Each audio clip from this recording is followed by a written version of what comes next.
For many state of New York students, school is right around the corner, and for parents that means last-minute trips to the doctor. WENY's Logan Wilson sat down with a primary care doctor about last-minute things parents need to know before sending their kids back to school. From vaccines to eye tests to physicals and more, getting a child ready to go back to school is a lot more than just trips to the mall. And while today is the vaccine deadline for the state of New York, doctors say not to worry if you missed it.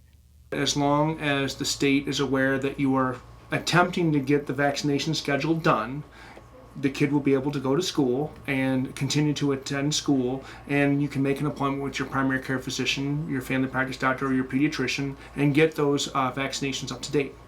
Another thing doctors are advising parents to do this week is get their children back on a consistent sleeping schedule. They say 8 to 9 hours is key in keeping children focused throughout the day. Yeah, it's very important that children have a proper sleep schedule. We call it good sleep hygiene. And one of the things that's a good idea is to try to get the child on the proper sleep schedule in advance of the start of the school year. Another thing Dr. Coleman says is an important habit when sending your kids back to school: breakfast, also known to some as the most important meal of the day. Breakfast should be a meal that they should always have. They should never skip breakfast, because if you skip breakfast, it causes the metabolism to drop and it can interfere with the child's ability to focus and concentrate and learn well at school. Dr. Coleman is also reminding parents about the type of backpack a child has. He says the weight of the backpack should be no more than 10 to 20% of the child's weight.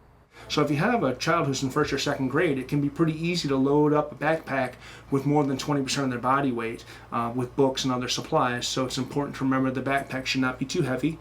The backpack should have padded shoulder harness if possible, and the child should be encouraged to use both straps on the shoulder harness rather than having it just over one strap, as is the style. And last but not least, Dr. Coleman reminds parents and children to do regular hand washing to prevent the spread of germs. Reporting in Montour Falls, Logan Wilson, WENY News.